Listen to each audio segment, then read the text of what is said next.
You feeling it? Worst teams in pro sports history. Pac, man. He ages so well. I've been playing a lot of Pac lately. You know, Tupac was... I played so much Tupac growing up. Me too. That I had to give it a break. I'm with you. I gave it like a 5 to 10 year break. Like literally like just... I would play songs here and there, but I just had to give it a break. Which one is your favorite album? Which of the 50 Machiavellis that came out after his it's All death? Eyes on Me. Like that, the double disc, that album, that was the one. Blind stares of a million eyes, looking hard but won't realize. But Machiavelli was also hard too. Machiavelli was Suge Shot Me. I mean, Suge Shot Me. I mean, Machiavelli. Do you guys even know? Do you even understand that reference? No, at the beginning of the album. At the beginning, when you turn it up all the way. Suge shot me. Yeah, it's what it sounds like. That's what it was, a conspiracy theory. Like he said, Suge shot him. And the album was just from front to back. It's just hard. I had the cassette tape, so it was like first one flipping over. God, it's so good. That whole album. Then he had Tupac and the Outlaws. That was really good. Then he had this... Teardrops and Closed Caskets? Yeah, Teardrops and Closed Caskets. There's another album I've been playing recently with Until the End of Time. Oh, that's a classic. That's a classic album. It's got a lot of really good beats on there. Yep, a lot of good beats. Jazzy Faye did some stuff on that.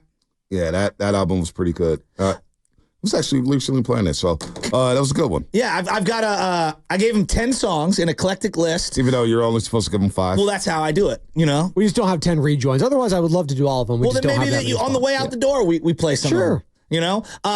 I have a nomination for what I believe to be one of the worst teams that I've ever seen in my entire life. What team is that? If I say the name Buddy Tevens and Walt Harris, what do you think of? Oh, my God. Buddy Tevens, Walt Harris?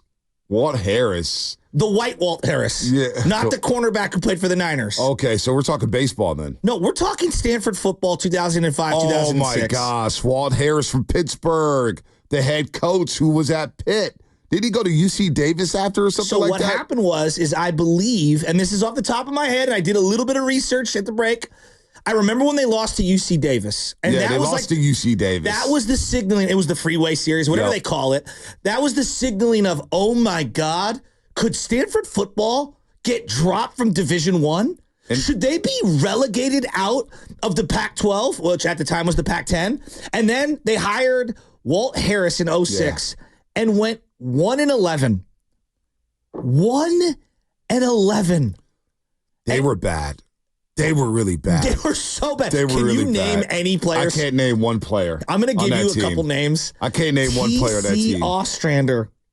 Trent Edwards, Buffalo Bills. Yeah, Trent Edwards from he played at Los Gatos High School. Los Gatos High School. Toby Gerhart. Was he on that team? On that team. Wow. Anthony Kimball. I mean, some of these names. A young Richard Sherman played wide receiver and running back. Yeah. No, Tank wasn't on that team, right? Tank Williams? He wasn't on that team. I don't see him on here. Former Tennessee Titan. That team, I honest to God believe that the Stanford Cardinal, and I know that's not going to be in people's number one, I believe that 05 into 06 Stanford Cardinal program was as bad as any pro. I truly believe City College of San Francisco would have smashed them. Yeah, they would have smashed them. Smashed them. Not just beat them, smashed them. They would have smashed them. They lost to UC Davis. Yeah. Didn't Cal almost use UCLA? Because I want to look up Cal birthday. Because I'm sorry, I kind of beat you to the punch there. I'm looking at the 01 Cal team that went 1-10. Yes. That's before Tedford? I think that's the next year Jeff Tedford came in and had such legends like Kyle Bowler. Well, Mooch left them in the middle of, he was 6-6. He was 6-6 and he left after the Aloha Bowl. To go to the Niners in 96, 97.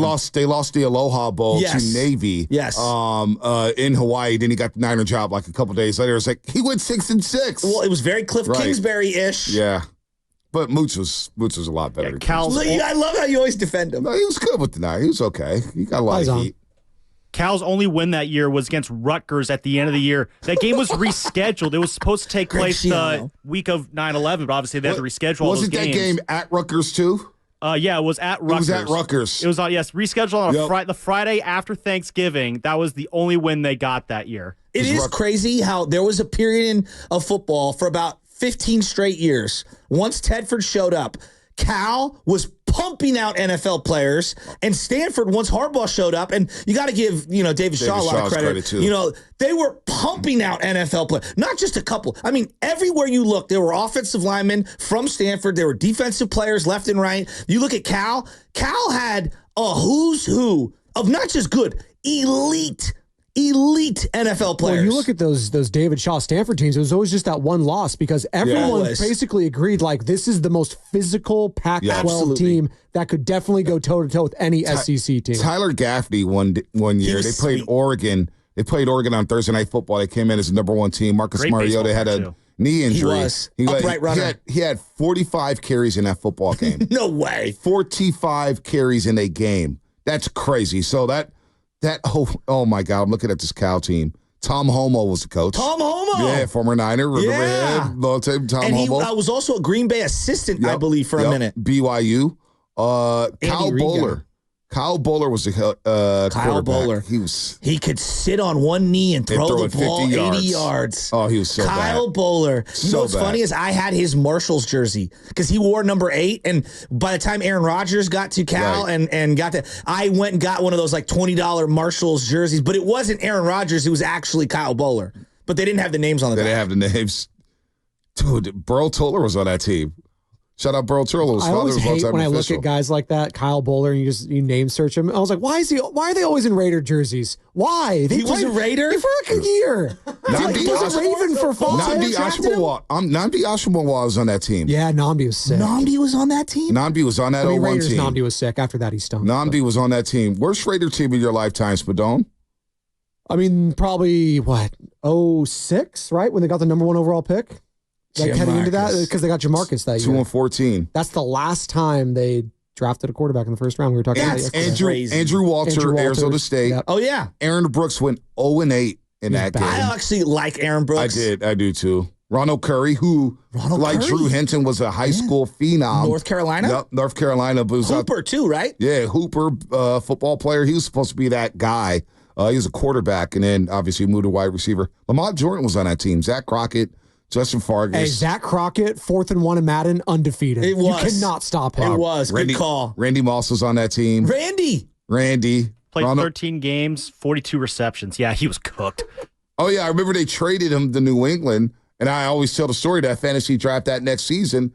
It was an auto draft pick for some reason, and I got Randy Moss with the Patriots, and I shut the draft down. I was like, no, I don't want Moss. Like, it was a best 4th-round draft pick trade ever. Yeah, I mean, your boy was happy after that. I remember that first weekend, everyone was like, oh, dear God. Oh, yeah, against the Jets. Oh, my scored God. 3 touchdowns. This might be the greatest wide receiver season ever. Oh, my God. And then he wore his welcome out immediately. Well, he ran a post right against the Jets and like 3 dudes. Hey. And I smoked them all. That was Spygate.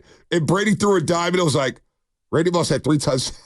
I'll never forget when T.O. was on the Niners. I would sit there watching the games with my grandfather, and he would say, "Look at the safeties. Look how they have to. They're all hovering over to T.O." And then when T.O. left the Niners, like it was 1-on-1 on the outside, safeties in the box. We are not scared of anyone. Yeah. And this is all during the Harbaugh era, especially during Alex Smith's run.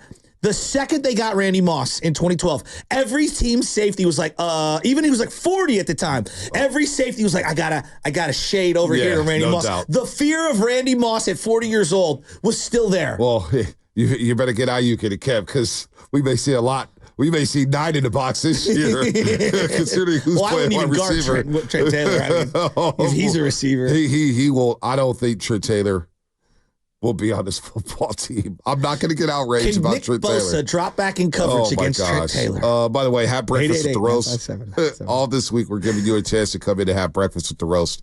Friday, September 6th, to kick off football season with us. Listen all week between 7:30 and 8 o'clock. We have 6 spots remaining for this breakfast. And each, whenever you hear the sounder,